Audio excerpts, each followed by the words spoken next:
Entonces, el tema es, revelación progresiva.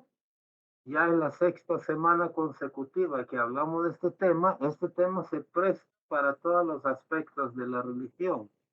La existencia de la religión misma por diferentes etapas es una prueba de revelación progresiva. Los principios de la religión van cambiando cada milenio, cada 600, 800 años, ¿no? Entonces eso en sí significa revelación progresiva. Y no solo eso, sino que Dios cada vez nos explica una mayor cantidad de verdades o sobre la misma verdad que ya nos explicó, nos explica más para que mejore nuestra comprensión. Los perros, ustedes saben que descienden de los lobos, pero los lobos no siempre han sido lobos, sino que descienden de otro mamífero, ¿no? Que ahí está en el dibujo, que ahorita no nos interesa cómo se llaman o cómo es que ha ido evolucionando ese mamífero, pero lo que quiero ver es que eh, la naturaleza, mucha gente ha entendido como que la naturaleza de Dios es estática. O sea, como que Dios agarró el barro y formó el hombre, formó el lobo, el tigre, al elefante, a la foca, y los formó así y así ha quedado. Y no es así. La naturaleza evoluciona. Todas las cosas evolucionan. Los gusanos, los pájaros, los lobos, los cerdos, las jirafas, los monos, los humanos. Todo cambia en esta vida. No hay nada estático. Pero hay gente que cree que todo es estático, que el mundo así, tal cual, ha sido desde hace miles de años y no cambiará.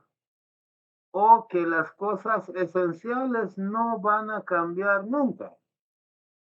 Y a plena luz del día, habiendo tantas evidencias sobre la evolución, sobre el hecho de que la naturaleza no es estática, sino dinámica, habiendo tantas evidencias, hay gente que no cree.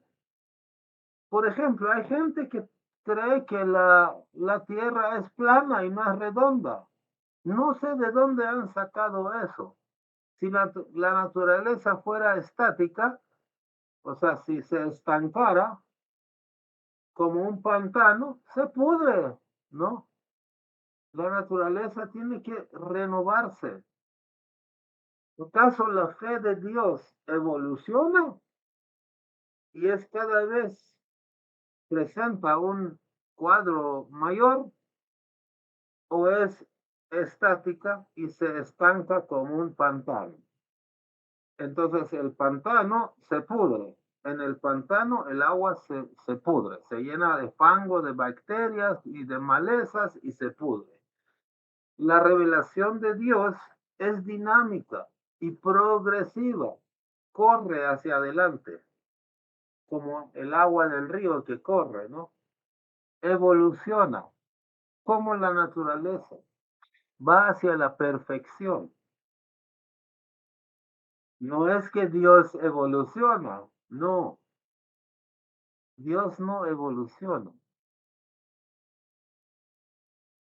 La revelación de Dios se adapta a la capacidad humana.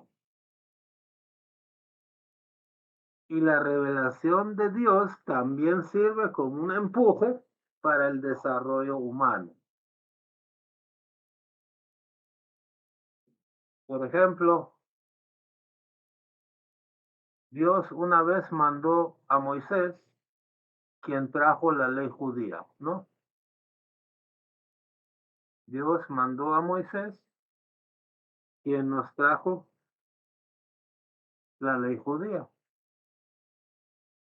Y más o menos, ¿qué trajo?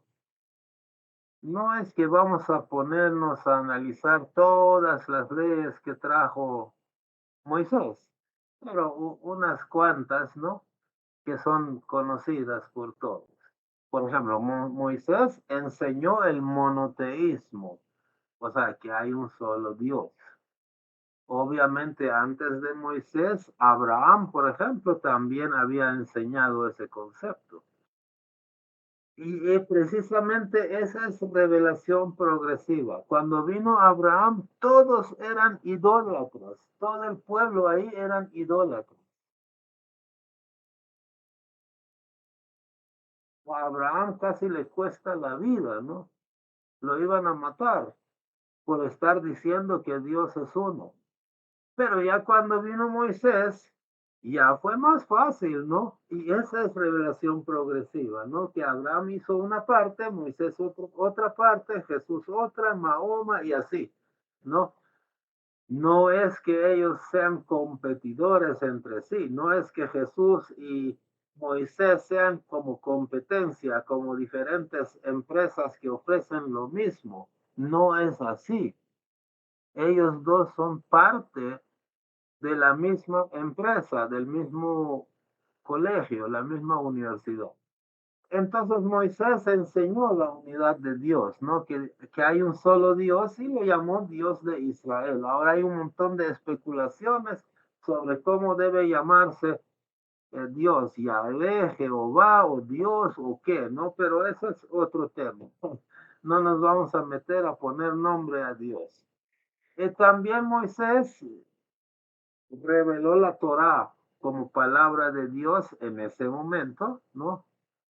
Y estableció la autoridad esencial de ese libro, ¿no? Como palabra de Dios. Y emitió una ley para que los judíos estudiaran la Torá. O sea que no por gusto que había revelado la Torá, era para que lean ese libro y aprendan y hagan lo que ahí dice, ¿no? Y también estableció que Dios ha escogido a Israel como al pueblo judío como su pueblo escogido. Y también Moisés prometió que vendría un Mesías que traerá redención y paz a la humanidad, ¿no? También lo más conocido de Moisés, que hasta una película han hecho de eso, son sus 10 mandamientos, ¿no? Que ya es conocido y no lo vamos a repetir aquí. También en la fe judía está kashrut o la comida kosher, que es normas alimenticias, o sea, qué hay que comer, qué no hay que comer y el animal que vas a comer, cómo lo vas a sacrificar y, y un montón de procedimientos, ¿no? También Moisés enseñó el día de descanso. Es como que Dios dice, no, señores, ustedes trabajan, ¿no? Trabajan duro 6 días. El séptimo día, descansen. Era un beneficio, ¿no? Para el pueblo, como una bondad de parte de Dios hacia las criaturas. El hecho de que puedan descansar un día y que no hagan nada, ¿no? Y tienen derecho de eso, derecho a descansar, ¿no? Como ustedes saben, por ejemplo, los animales no descansan, ¿no? O descansan todo el día, pero no tienen un día específico para descansar, sino todos los días tienen que correr detrás de su alimento, ¿no? Pero Dios dio al pueblo de Israel un día para descansar. También Moisés estableció Pascuas y ciertas festividades. También habló de pureza, castidad, caridad, justicia social, no testificar en vano, ¿no? Ante un tribunal judío, honrar a los padres, ¿no? Es muy importante ahí en la fe judía. Y también arrepentirse y buscar hacer siempre el bien, lo correcto. Esas son algunas, ¿no? De las leyes que enseñó Moisés. Algunas de las leyes que enseñó Moisés. Ahora, vamos a ver qué parte de eso es estático y qué parte de eso puede cambiar, puede estar sujeto a cambio. Sabemos que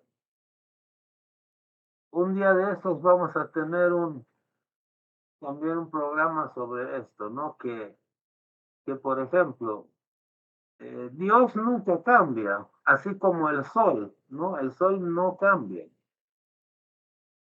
pero de repente es día, de repente es noche, ¿no? El clima cambia, de repente hay viento, de repente no hay viento, de repente llueve o no llueve, o cae nieve, pero el sol ahí está y el sol es el sol, ¿no? No es que cambia el sol, sino que la forma que nosotros canalizamos la luz del sol o cómo se pone la Tierra frente al sol, eso define que si es primavera, otoño, verano, día, noche, etcétera, ¿no? Entonces, hay cosas, las cosas esenciales de Dios nunca van a cambiar. Las cosas esenciales de Dios, la revelación de Dios puede cambiar. Es decir, Dios puede revelar una cantidad diferente de información porque las condiciones cambian, pero Él nunca cambia. O sea, lo esencial de Dios nunca cambia. Por ejemplo, el amor. Jamás va a venir un mensajero de Dios que diga, ya es hora de comenzar a odiarse, ya no se amen. No, nunca va a haber alguien así. Abraham, Moisés, Jesús, Mahoma, todos, Bahá'u'lláh, todos han hablado de esas leyes espirituales, ¿no? Que son amor, justicia, generosidad, misericordia, igualdad. Eso nunca va a cambiar. Lo que emana de Dios no cambia, pero lo que llega a nosotros, más lo que nosotros inventamos, sí cambia. La forma en que la luz de Dios llega a nosotros puede ser diferente, ¿no? De acuerdo a la época. Pero Dios no es que está cambiando. La esencia de la enseñanza no cambia. La forma en que se aplica ciertas enseñanzas a la sociedad, esto obviamente cambia y seguirá cambiando porque la sociedad humana cambia. Entonces, cuando vino Cristo, mantuvo los mandamientos, mantuvo el monoteísmo, ¿no? O sea, siempre un solo Dios. Siempre apoyó los mandamientos, los 10 mandamientos, con la única diferencia de que los seguidores de Cristo posteriormente cambiaron el sábado por el domingo. A mí personalmente no me importa qué día de semana se descanse, ¿no? Si hubiera sido relevante que siga siendo el sábado, pues Jesús hubiera recalcado que no vayan a descansar domingo, sino sábado. Pero bueno, no dijo nada, no dejó, supongo yo que lo dejó libre, entonces sus seguidores posteriormente cambiaron de sábado por domingo. No sé cómo es la historia, pero al parecer, pues el día del descanso no es tan relevante como no matarás o no hacer adulterio, como no tener codicia y otras que son pecados, ¿no? Mandamientos, pues, fuertes. También habló de castidad, pureza, honradez, honrar a los padres, el arrepentimiento, la búsqueda del bien, la caridad, justicia social, todo eso habló también Jesús. Entonces, si tú comparas lo que dijo Moisés con lo que dijo Jesús acerca de estos conceptos espirituales, no vas a encontrar diferencia, solo que lo explicó con otra parábola, con otra redacción, ¿no? Con otros ejemplos. Y obviamente, como Cristo vino 1400 años después, cuando la humanidad estaba mejor, más avanzado, pues pudo explicar ciertas cosas un poco mejor. Pero eso no quiere decir que su revelación fue mejor o peor que nadie, ¿no? Sino que simplemente la humanidad estaba más preparado para escuchar ciertas otras cosas adicionales que siempre forman parte de la misma verdad. Entonces, ahora veamos qué es lo que Jesús, o sea, por lo que a Jesús lo matan, ¿no? ¿Contra qué luchó? ¿Contra qué cosas luchó Jesús? ¿Qué cosas de los judíos él criticó y se ganó la crucifixión gracias a eso, ¿no? Vamos a ver un cuadro donde no todo, pero aparece algunas de las cosas contra las que Jesús luchó. Por ejemplo, la hipocresía. Eso aparece mucho. Al menos si yo que no soy experto en la Biblia, he visto bastante que Cristo atacaba esa cualidad de los judíos, de los fariseos, ¿no? Que, por ejemplo, aparentemente hacían como que están cumpliendo la ley, pero se olvidaban, descuidaban la parte esencial, la esencia de la ley, la parte espiritual, ¿no? Es como que si tú haces un bautizo, por ejemplo, tu alma tiene que ser tocada, pero si tu bautizo solo es echarte agua y después seguir haciendo lo que hacías, no, pues no es así, ¿no? Entonces el espíritu de la ley no lo estás aplicando, solo estás aplicando el ritual. Entonces Cristo luchó mucho contra él.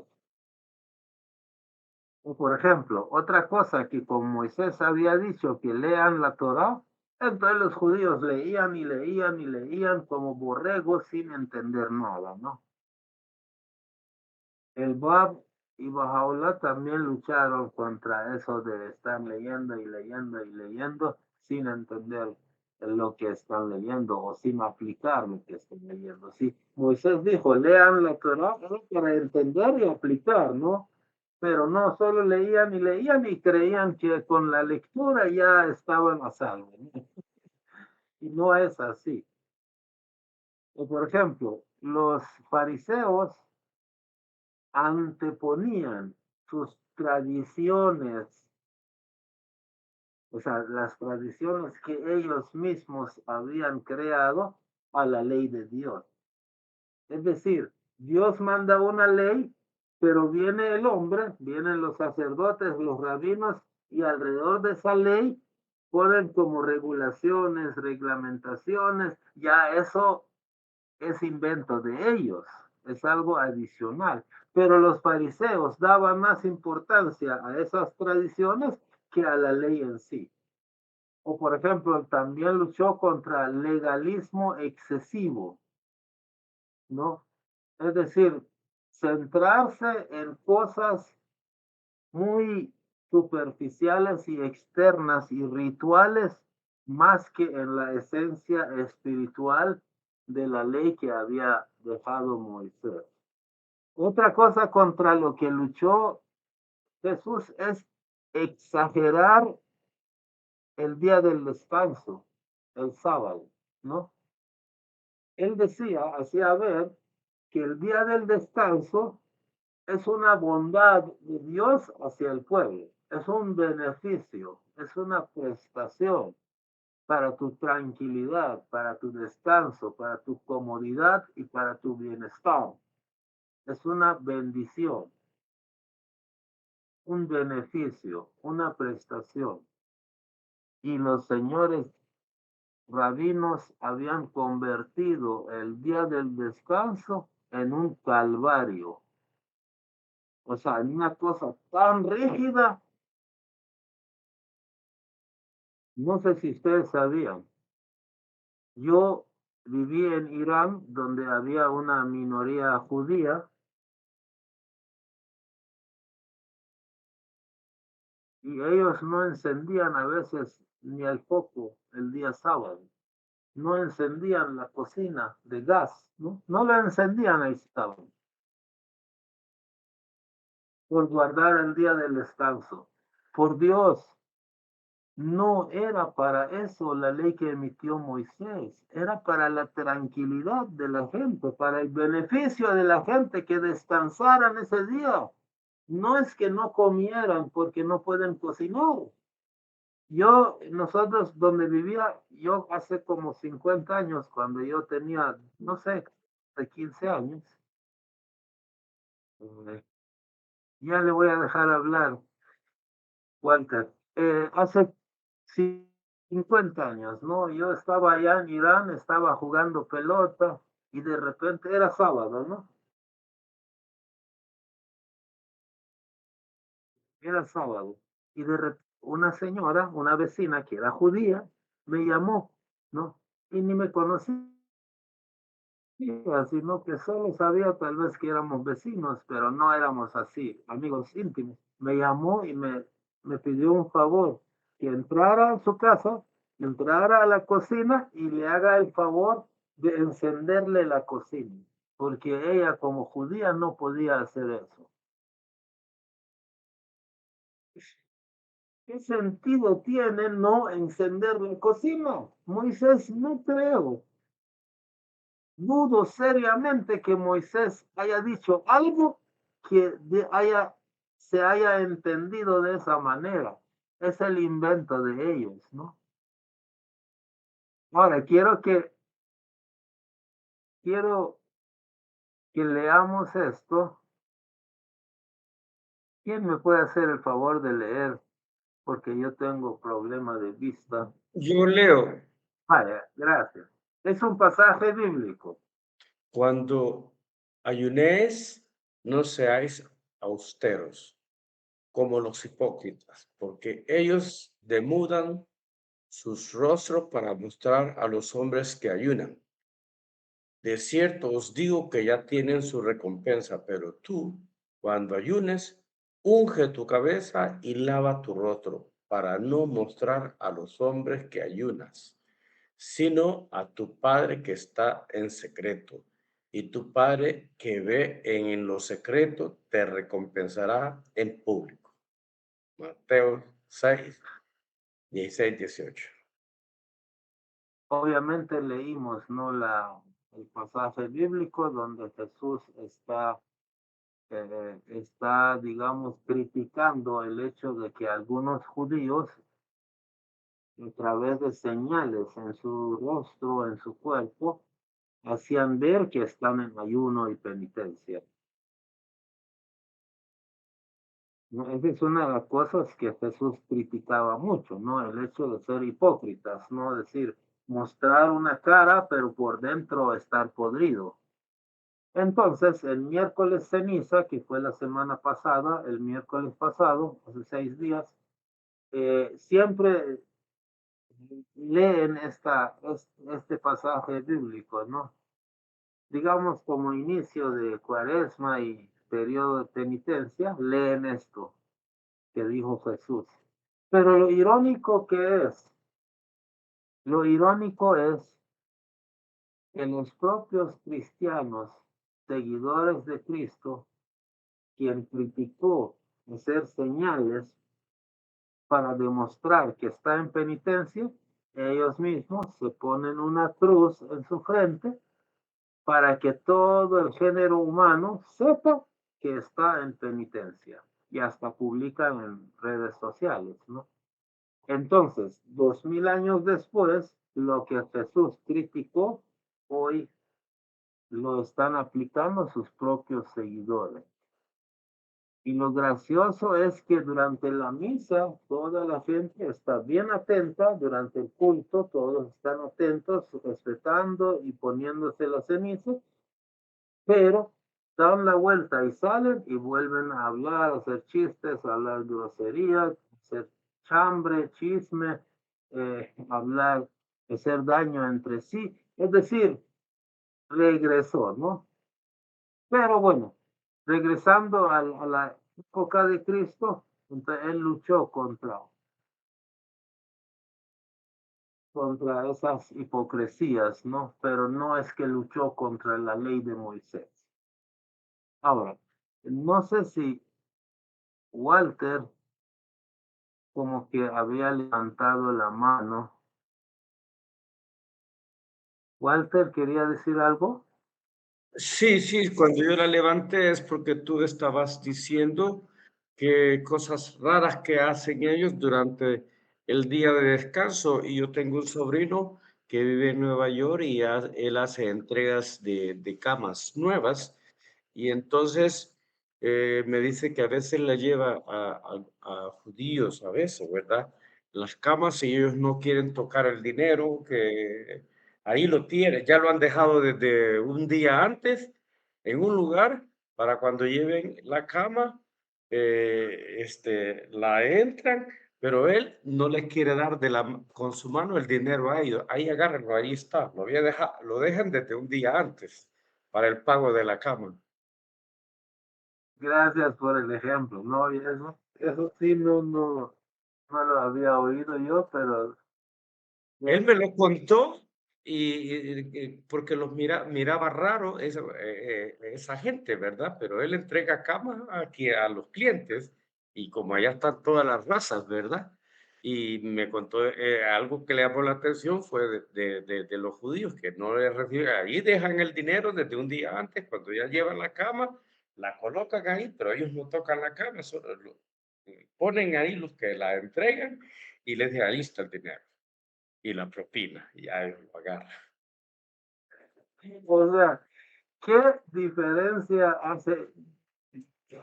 No sé en qué se han basado para hacer semejante cosa, ¿no? Pero son obviamente creaciones de los rabinos, de los jefes religiosos, ¿no? Que han regulado la ley de Dios. Una ley que era una prestación para que la gente descansara. No, no era un calvario para que no pueda encender la cocina, no pueda pagar, ni recibir dinero, ni nada de eso.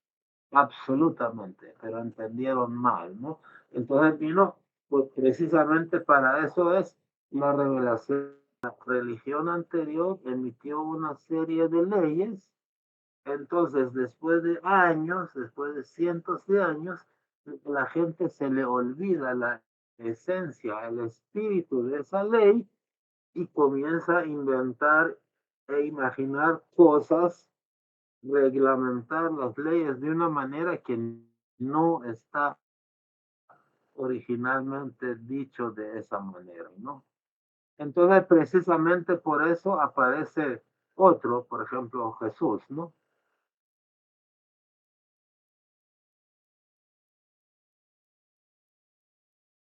Aparece solo, sino también porque trae un aporte al la revelación progresiva, ¿no? Es decir, al el desarrollo de la fe de Dios, que es la misma, pero que Él vuelve a nivelar, vuelve a explicar las mismas cosas y hace más aportes, ¿no?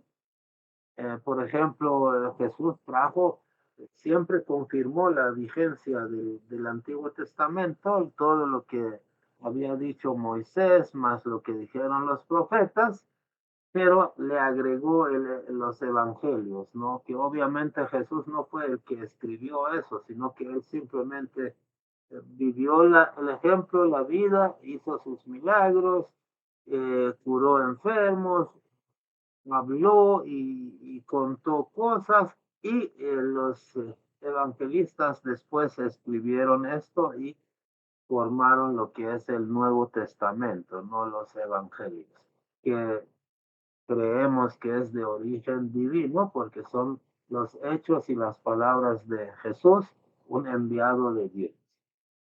Jesús mantuvo la vigencia de los 10 mandamientos, ¿no? Mantuvo, salvo lo del sábado, ¿no?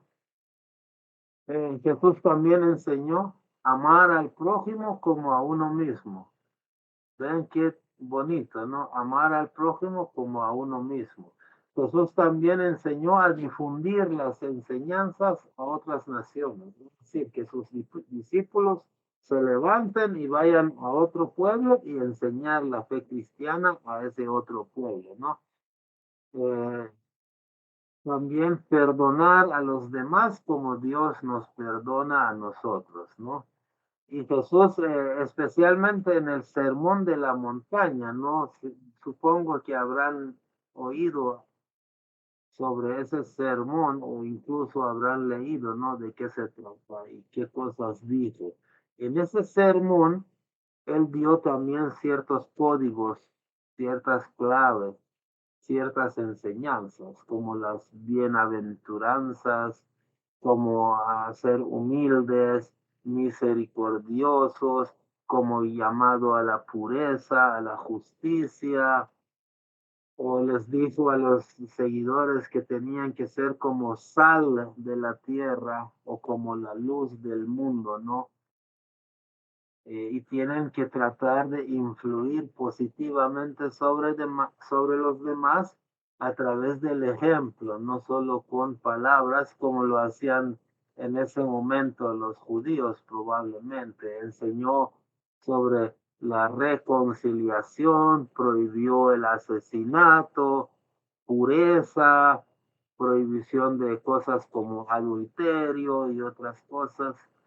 Llamó a la honestidad, a la integridad, a no jurar en vano, amar a los enemigos y orar por ellos. Enseñó el Padre Nuestro, ¿no? Como una forma de orar, una forma bonita y correcta de orar. Personalmente a mí me encanta esta oración, siento que es muy sublime y muy correcta, pues es lo que uno debe pedir a Dios, ¿no? También sobre el tesoro espiritual, ¿no? O sea, que el verdadero tesoro no está aquí, sino en el cielo, ¿no? Y, y la prioridad de lo espiritual sobre lo material y las posesiones materiales, ¿no? También enseñó a no juzgar hipócritamente y ser más bien tener autorreflexión, ¿no? Como en el caso de aquella mujer que querían apedrear, ¿no? Porque había cometido adulterio, entonces Jesús dijo, bueno, si alguno de ustedes está libre de pecado, adelante, ¿no? Tire la primera piedra, ¿no? Eso es llamar a no juzgar y a la autorreflexión, ¿no? Tú preocúpate por tus propios pecados, ¿no? Y también enseñó a escuchar su palabra y practicarla y construir, escuchar y practicar la palabra de él era como construir la casa sobre la roca, ¿no? O sea, que es sólido. Nada de lo que estamos hablando, nada de lo que estamos hablando va en contra de las enseñanzas de Moisés. Si a alguno de ustedes se le ocurre que alguno de estos contradice a Moisés, no, pues me levanta la mano y me lo menciona, pero para mí esto no contradice la ley de Moisés. Pero, pero, Jesús sí cambió leyes sociales, no leyes espirituales, sino leyes sociales, leyes sobre, no sé, la dieta, ¿no? La alimentación, eso sí lo cambió. ¿Por qué? Porque esas leyes no son leyes espirituales. De acuerdo a cómo está la sociedad, se aplican diferentes leyes, ¿no? Por ejemplo, no es, no es como un cambio esencial en lo espiritual. Por ejemplo, el divorcio, ¿no? Antes, entre los judíos, un hombre podía despachar a su esposa, decir, andate y divorciarse de ella y ya. Pero Jesús dijo que no, prohibió eso, ¿no? Es una ley social. No es que está diciendo justicia, hay que ser justos. No, ya no hay que ser justos. No se trata de eso. que Moisés había dicho que no hay que matar y viene Jesús y dice que sí, mátense. No, no es eso, sino que es una ley social. O por ejemplo, los judíos tenían un montón de regulaciones del kashrut o de la comida kosher, ¿no? Que es qué es lo que pueden comer, qué no pueden comer. Jesús eliminó eso. A eso no lo podemos llamar como cambiar la ley de Dios, por Dios. Son cosas de alimentación. Incluso la ley del talión, ¿se acuerdan, no? Que Moisés había enseñado esa ley de que, pues sí, si un delincuente, ¿no? Te rompe los dientes, tú también, o sea, el sistema tiene que también romperle sus dientes a él, ¿no? Como una manera de ser un castigo para que la sociedad tuviera orden, justicia, justicia social. Entonces Jesús habla de ofrecer la otra mejilla, no está anulando la ley de Moisés, sino que ya hemos hablado en otras reuniones ampliamente sobre este concepto, ¿no? Que Jesús está diciendo, tú, Kurosh, cuando alguien comete un delito contra ti, la sociedad seguramente que tiene que castigar a ese delincuente, pero tú no, tu corazón no debe sentir el deseo de venganza, es decir, la motivación para castigar a esa persona no debe ser descargar el odio y la venganza. No está cambiando ley. Para mí, ¿no? Está explicando la ley, no lo está cambiando.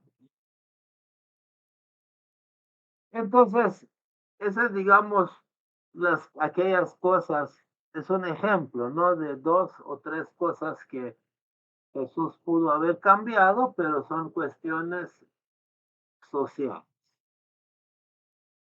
O por ejemplo, Moisés había dicho que una mujer, eso sí es cierto, ¿no? Que cuando una mujer da a luz, durante 7 días esa mujer es inmunda. Es una cosa médica. ¿Quién sabe? No, yo no sé de medicina, pero yo me imagino que después de dar a luz, la mujer queda con cierta sensibilidad, ciertas bacterias, más en esa época. Hoy ya no, hoy esto ya no. ¿Por qué? Pues hoy Bahá'u'lláh no ha hablado sobre eso. ¿Por qué? Porque hay medicina, porque hay doctores, hay hospitales, hay higiene. Ya no queda impura la mujer después de dar a luz, porque ya no está en esas condiciones de insalubridad de hace 3400 años. Entonces, esa ley, que venga alguien y lo cambie, no quiere decir que está cambiando la ley de Dios, porque esta no es una ley de Dios. Entonces vino Cristo, esencialmente confirmó la ley de Dios, la ley espiritual de Dios, y hizo aportes nuevos.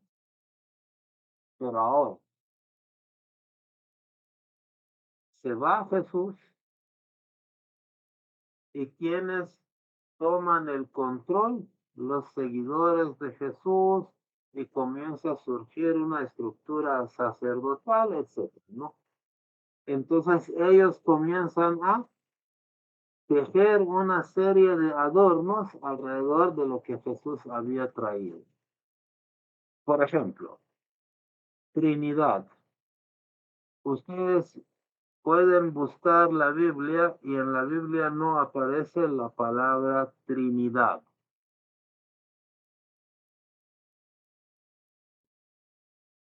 Es decir, Dios dividido en tres entes, tres entidades distintas, pero inseparables, pero indivisibles. No hay tal cosa en la Biblia. Obviamente hay versículos que dan a entender algo como para que los cristianos hayan sacado esa conclusión. Yo no digo que no hay ninguna referencia que dé a entender probablemente a algunos eso. Lo que estoy diciendo es que la palabra Trinidad no aparece en la Biblia.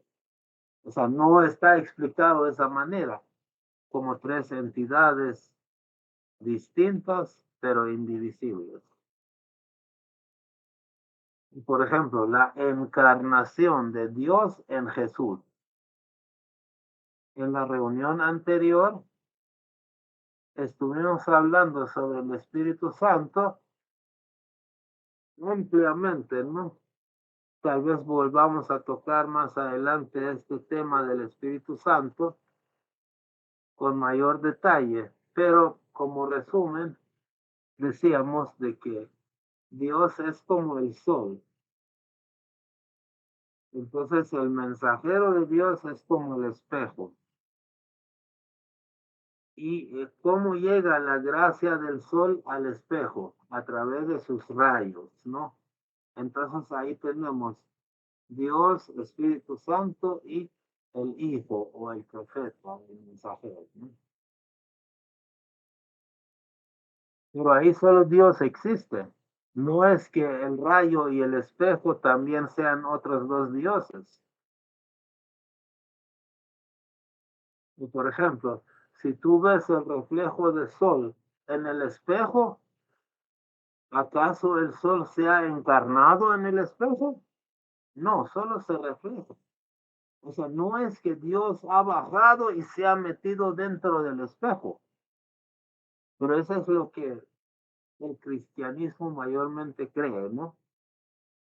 Que Jesús es la encarnación de Dios.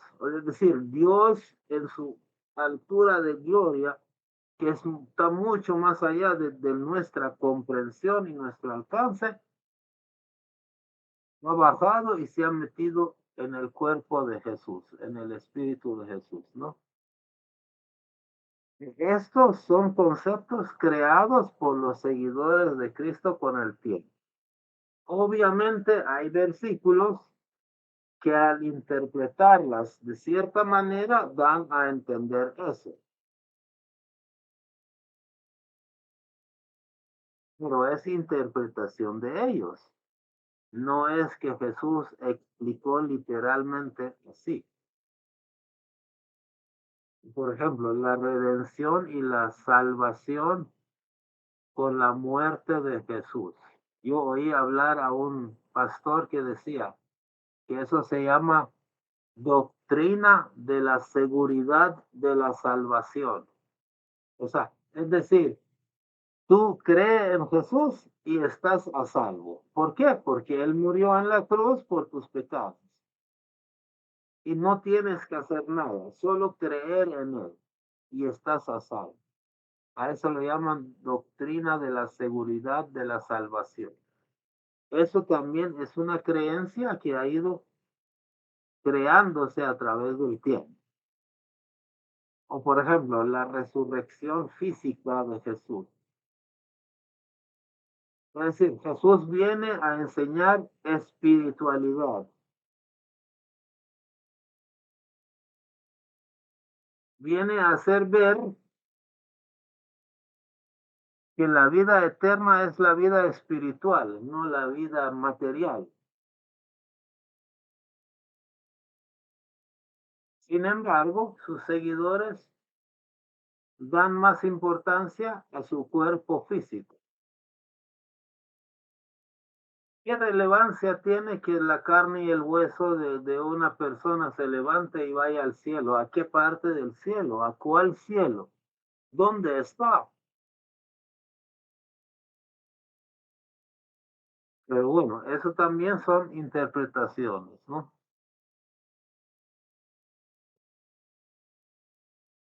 Entonces, la esperanza de que en persona regrese y que los muertos se levanten así literalmente de la tumba y todo eso, ¿no? Esos son dogmas que han sido creados. O por ejemplo, el pecado original en Adán. O sea, el hecho de creer que en Adán todo es pecado y se necesita una redención. Pero vino Jesús y con su sacrificio hizo esa redención. O sea, todos esos conceptos son creados posteriormente, ¿no? Son dogmas que los cristianos han creado.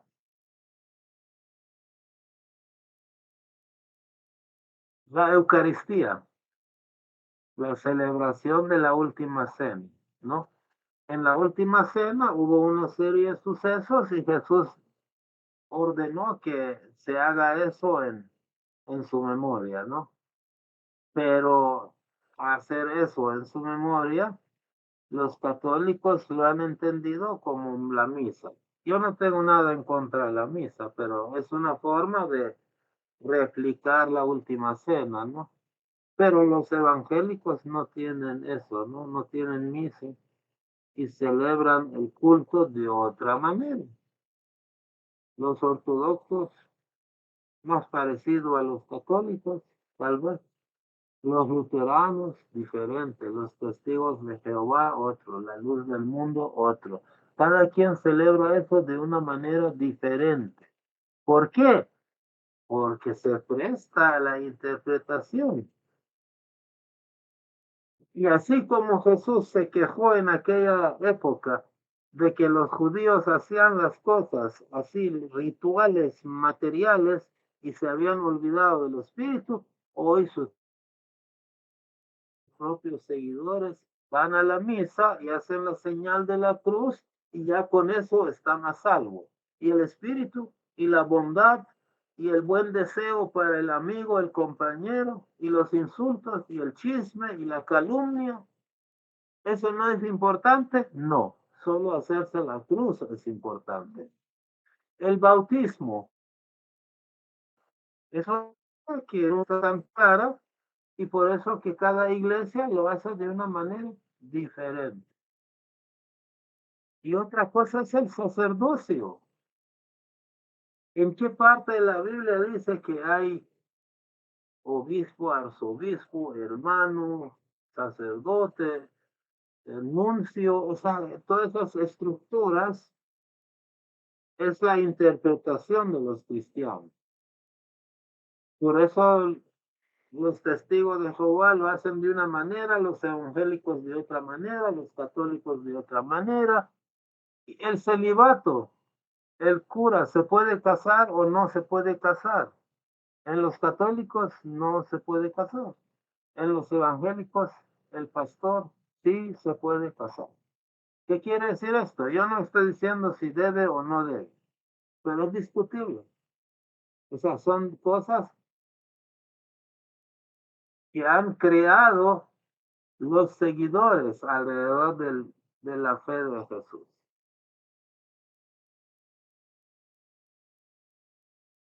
Ahora, ¿qué parte de eso es estático y qué parte es dinámico y necesita corrección? Pues eso lo dice siempre el siguiente mensajero de Dios, la siguiente revelación, revelación progresiva, ¿no? Viene Mahoma. ¿Qué trae Mahoma? Aquí hay algunas de las enseñanzas, algunos ejemplos, ¿no? De las enseñanzas de Mahoma. Mahoma acepta el origen divino de judíos, cristianos, sabeos, zoroastrianos, ¿no? Mahoma relata sobre Abraham, Noé, Jacob, muy especialmente sobre José, hijo de Jacob. Un día vamos a hablar del tema de José, muy interesante. Habla de Moisés y su lucha contra el faraón y su salvación del pueblo judío, todo eso. Mahoma también habla de María, de Jesús, de la condición de virgen, no de María que tuvo a su hijo Jesús sin intervención de un esposo, y la grandeza de Cristo, de Moisés, de Abraham y todo eso, los milagros que hizo Jesús, etc. Aunque no considera que Jesús sea Dios, ¿no? En eso sí difiere. Mahoma siempre con, conserva la vigencia de los 10 mandamientos. Eso es vigente siempre. Solo que pues sí, los musulmanes no guardan ni el sábado ni el domingo. Ellos dan el viernes. Me imagino yo que no es relevante qué día vas a descansar. Mahoma también mantiene el amor, el perdón, la misericordia, la caridad, mantiene los principios de la difusión de la palabra de Dios, es decir, el hecho de que los musulmanes tienen que viajar a otros pueblos y promover la causa de Dios, lo mantiene igual que Jesús, la pureza, prohibición de cosas como el adulterio, el hecho de que va a haber un día de juicio, los ángeles, eh, que uno tiene que aceptar la voluntad divina y el destino que Dios eh, le ha puesto, ¿no? Mahoma enseñó la oración y la búsqueda de espiritualidad y otras cosas, ¿no? Ninguna de estas leyes contradice ninguna fe anterior. También hay pilares, o sea, principios muy importantes para los musulmanes. Por ejemplo, la declaración de fe para los musulmanes consiste en testificar, atestigo que no hay otro Dios más que Él. O sea, un solo Dios. Aquí dicen como que es Alá, es otro Dios. No, la palabra Alá en árabe significa Dios. En arameo, que era un idioma que Jesús hablaba, también Alá es Dios. Muy probablemente Jesús dijo Alá, ¿no? En el arameo. No, no hay un Dios distinto que se llame Alá. Lo que pasa es que como en el cristianismo Jesús es Dios, entonces ellos dicen, ah, no, entonces allá Dios no es Jesús, sino Alá. No, no, no, no. No es así. El musulmán cree que Dios es uno solo y Mahoma es su profeta, su mensajero. O sea, no cree en la Trinidad así como los cristianos. Bueno, la Biblia tampoco, ¿no? Pero los cristianos sí. Ese es un pilar, ¿no? La unidad de Dios y Mahoma es su profeta. Bueno, también Moisés, Jesús y otros, ¿no? El otro pilar es la oración obligatoria. Hay una oración con ciertos rituales que se repite 5 veces al día. Esa oración. En el cristianismo tal vez no hay un equivalente a eso. También Mahoma tiene un ayuno de un mes. En el mes de Ramadán, los musulmanes de todo el mundo ayunan, no dejan de comer y beber, de ingerir ningún tipo de comida ni bebida entre la salida del sol y la puesta del sol durante un mes. También Mahoma, otro pilar de la fe musulmana es la limosna obligatoria, el saque que le dicen. Es como caridad. Es uno un impuesto que se da con el propósito de ser utilizado en los pobres como acto de caridad. Pero es una cosa regulada, ¿no? Que tiene ciertos reglamentos, cierta reglamentación. Otro pilar de los musulmanes es la peregrinación. Es decir, habrán visto, ¿no? Que todos los años hay una fecha en la que los musulmanes del mundo van a la Meca y giran alrededor de un lugar sagrado y a eso le llaman peregrinación. Y también tiene otros principios como la Guerra Santa. La Guerra Santa sí existe, ¿no? No como para ir a agredir a nadie, sino para defender a los musulmanes en contra de otros pueblos que vienen a atacar. Y el yihad, Guerra Santa. Y la Guerra Santa no es nada nuevo tampoco. ¿Se acuerdan ustedes? Bueno, no es que se acuerden por haber visto, sino por haber oído cuando David, que posteriormente fue rey, cuando David agarró una onda y mató a Goliat.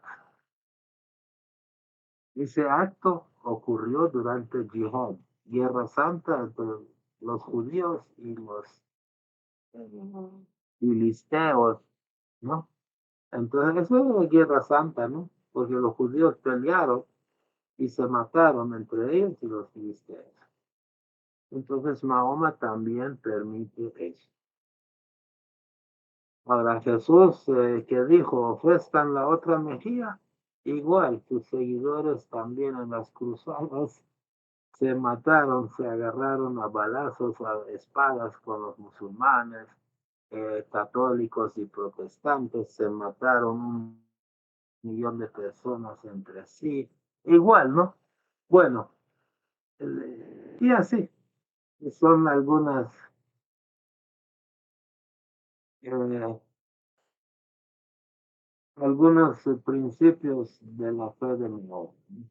¿Cómo recibieron a Mahoma? Cuando vino Mahoma, Mahoma vino entre el pueblo árabe, ¿no? Pero ahí había judíos, había cristianos y también había idólatras, ateos, ¿no? Que no creían en Dios verdadero, sino creían en estatuas.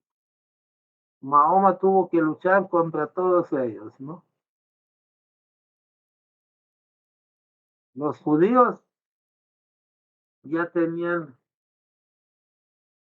4000 años, no, no, ¿cuánto? No, 2000 años de antigüedad en el momento en que apareció Mahoma, ¿no? O sea que los judíos, seguidores de Moisés, ya había venido Cristo y no habían creído en él. Y hoy viene Mahoma, tampoco creyeron en él. Entonces, ¿cómo trataron a Mahoma los judíos? Aquí Bahá'u'lláh tiene una cita acerca de esto. ¿Quién me ayuda a leer esto? Walter siempre.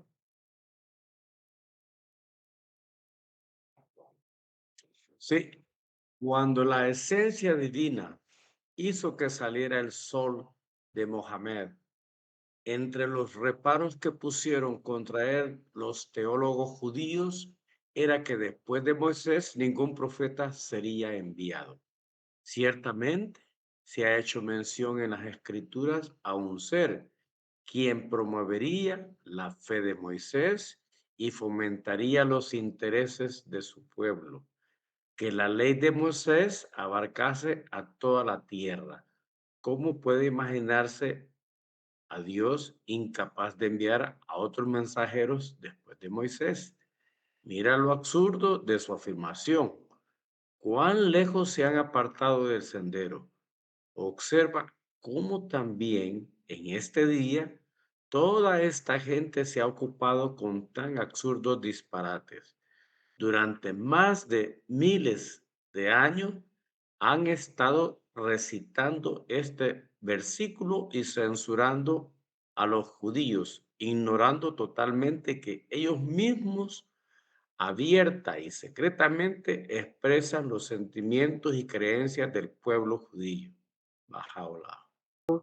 Y por eso mismo los judíos rechazaron a Mahoma y hoy tampoco creen en Baha'u'lláh. ¿Por qué? Porque por alguna razón ellos creen que después de Moisés no va a venir otro profeta. Y ellos creen que el Mesías que va a venir, pero Mesías no es que va a venir y fundar otra religión más grande, no, sino que para ellos Mesías va a venir bajo la fe de Moisés. ¿Para qué? Para levantar a los judíos y ponerlos por encima de todos los demás pueblos. A eso va a venir el Mesías. Entonces, Bahá'u'lláh le está diciendo a los musulmanes, ok, cuando vino Mahoma, los musulmanes lo rechazaron, perdón, los judíos lo rechazaron, diciendo que después de Moisés no iba a haber más profetas. Ahora he venido yo y ustedes me están rechazando diciendo que después de Mahoma no va a venir otro profeta. Están aplicando a mí lo mismo que los judíos aplicaron a Mahoma. ¿Correcto?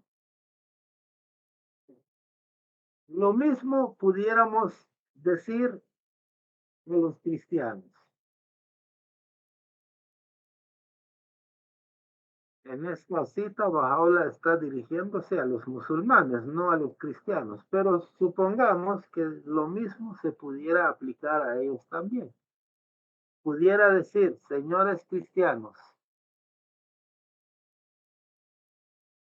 cuando vino Cristo, los judíos no creyeron en él porque pensaban que después de Moisés no iba a venir otro.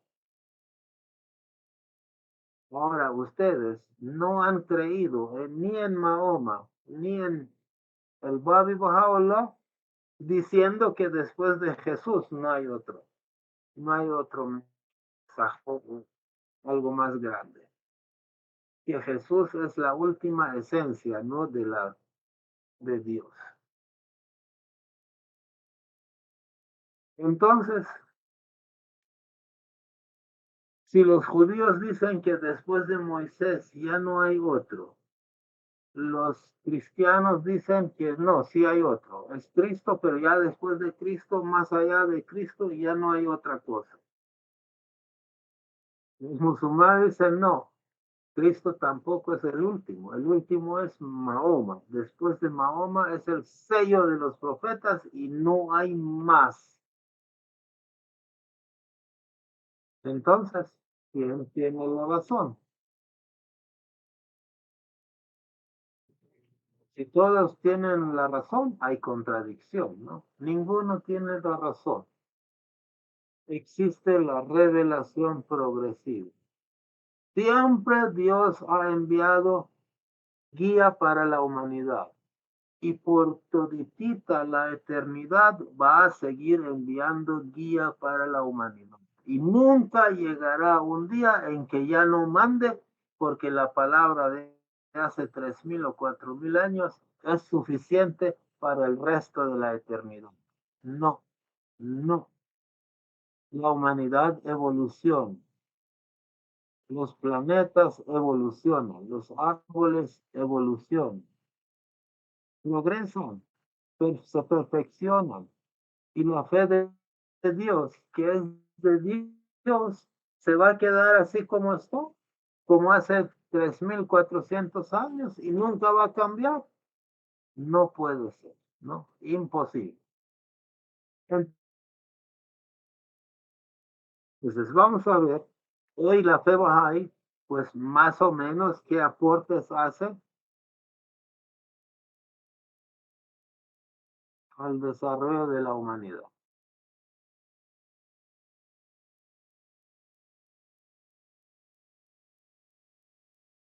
Bahá'u'lláh también confirma el monoteísmo, el origen divino de los profetas, ¿no? Bahá'u'lláh habla de un solo Dios, ¿no? De la unidad de Dios. Y Bahá'u'lláh también dice que los sabeos, que es una religión muy antigua, hindúes, los zoroastrianos, los judíos, los budistas, los cristianos, los musulmanes, los babíes y hoy los bahá'ís, todos son de origen divino y forman parte de la revelación progresiva de Dios. Bahá'u'lláh elogia la divinidad de Abraham, de Job, de José, Jacob, Moisés, Cristo, qué sé yo, Mahoma, todos los mensajeros del pasado, los elogia y habla bien de todos ellos, son de origen, misión, la redención, la justicia, la honestidad, la santidad, la espiritualidad. También los 10 mandamientos siguen vigentes, con la diferencia de que Bahá'u'lláh no asignó ningún día de descanso. Esto que lo decidan en el futuro cuando el mundo sea Bahá'í, ¿no? También Bahá'u'lláh enseñó a difundir su palabra entre los pueblos. Por ejemplo, yo he venido a El Salvador, ¿no? Y Consuelo se ha ido a Huaraz, un pueblito por ahí, para eso, ¿no? Para difundir la palabra Bahá'í, ¿no? Los principios Bahá'ís entre diferentes pueblos del mundo, ¿no? También habló de la pureza, prohibir el adulterio, la mentira, la calumnia y una serie de cosas, ¿no? El chisme. También hay oración obligatoria, ¿no? Hay oraciones diarias que hay que hacer. También hay un ayuno en la búsqueda de espiritualidad. Estas son, digamos, algunas de las cosas así como hablando ligeramente, no con profundidad acerca de principios sobre los que Bahá'u'lláh ha puesto énfasis. Pero también hay unos principios, digamos que si bien esencialmente no son nuevos, o sea, su esencia siempre ha existido, pero que hoy Bahá'u'lláh los aplica de una manera más globalizada, ¿no? Vamos a ver cuáles son esos principios que ahorita simplemente los vamos a, digamos, mencionar, pero no lo vamos a explicar cada uno, ¿no? Cada uno de ellos podría ser tema de una reunión. Entonces, Bahá'u'lláh habla del concepto de monoteísmo o la unidad de Dios. Bahá'u'lláh habla de que Dios es uno, ¿no? El mismo Dios que mandó todas las religiones anteriores. Ese mismo Dios es uno, la humanidad es una y la religión de Dios es una. O sea, si hay musulmanes, cristianos y judíos, eso es por lo que la gente se ha aferrado a uno de ellos y ha rechazado a los demás, por eso que se llaman diferentes. Pero en realidad la intención de Dios es que toda esta cadena de revelación progresiva sea una sola religión, una sola fe común. También Bahá'u'lláh enseña la revelación progresiva, ¿no? De que Dios nunca ha dejado de mandar guía y nunca dejará de mandar guía, una tras otra, de aquí a toda la eternidad. Porque Dios es tan grande y tiene tantas cosas que decirnos que no basta con la Torá de hace 3400 años, sino que puede mandar más y más y más y más y cada vez ampliar más las verdades.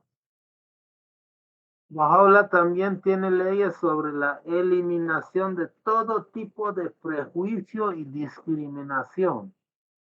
prejuicio racial,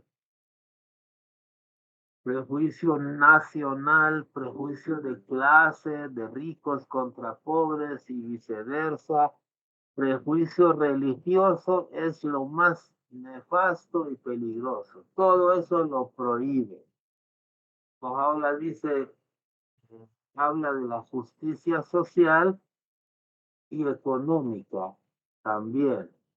Habla de la eliminación de los extremos de pobreza y riqueza. Es decir, la humanidad tiene que tomar medidas para que no haya gente extremadamente rica y gente extremadamente pobre.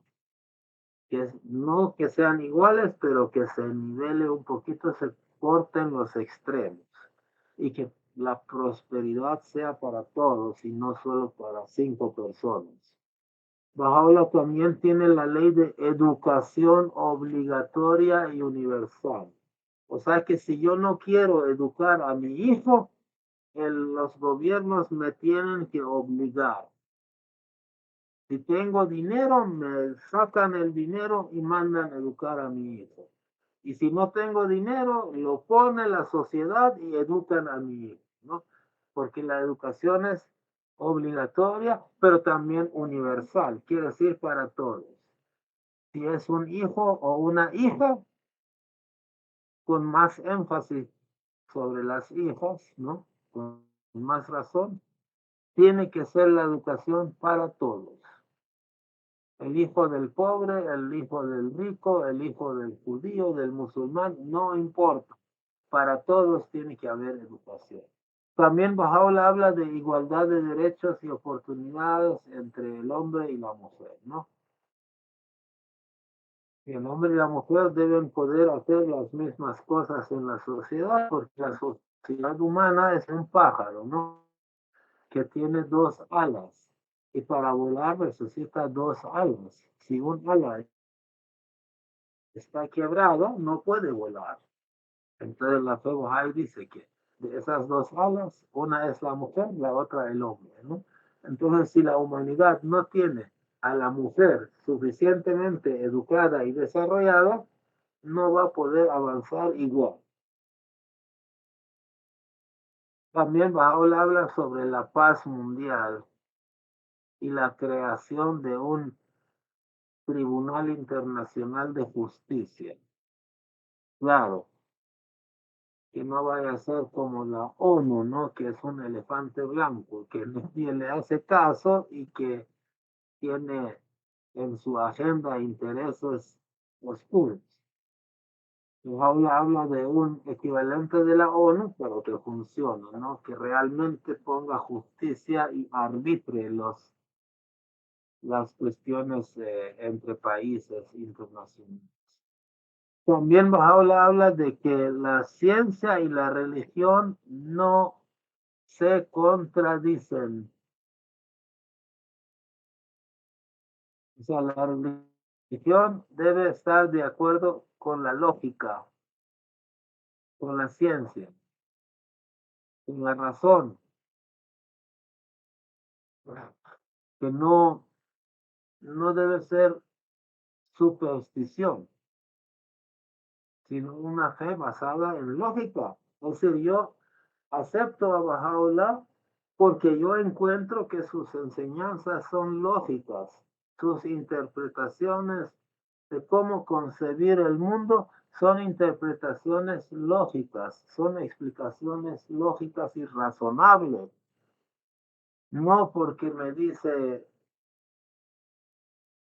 algo que no entiendo y que por fe tengo que aceptar, no.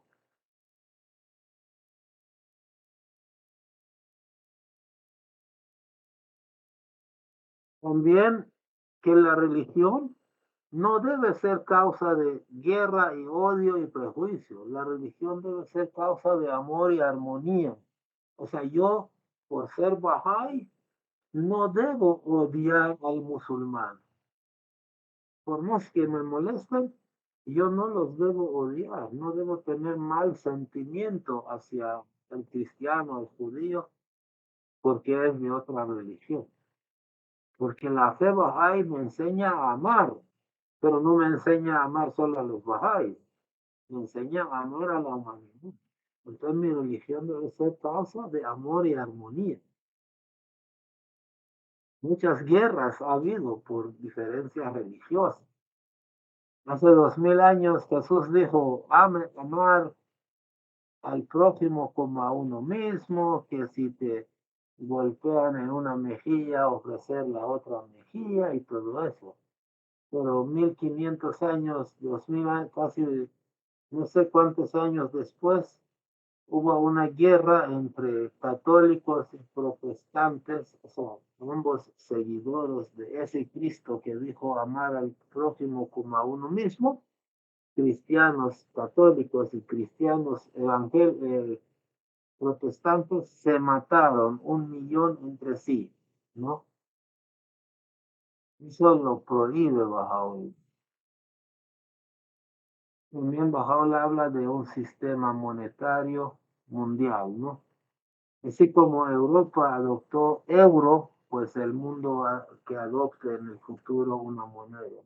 Obviamente no podemos juzgar esta ley de Bahá'u'lláh por la forma en que el euro funciona o no funciona, porque, porque estas leyes de Bahá'u'lláh tienen que establecerse en su totalidad. Es decir, si no hay justicia, equidad, amor, eliminación de prejuicios, igualdad de derechos, oportunidades y tanta cosa, de nada sirve tener una moneda, etcétera, ¿no? Entonces estas leyes son globales y en su totalidad tienen que aplicarse, no una parte sí, la otra parte no. Entonces así van a reformar la humanidad del futuro, ¿no?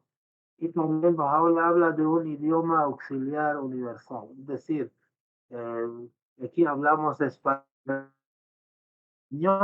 más ese otro idioma X. En Japón hablan japonés, pero que les enseñen el idioma X. En Estados Unidos hablan inglés y que les enseñen el idioma X. Entonces, cuando un japonés, un estadounidense, un salvadoreño nos encontramos, podemos hablar en el idioma X que todos entendemos, ¿no? Entonces, esos son, digamos que algunas enseñanzas globales de Bahá'u'lláh, ¿no? Como parte de la cadena de revelación progresiva.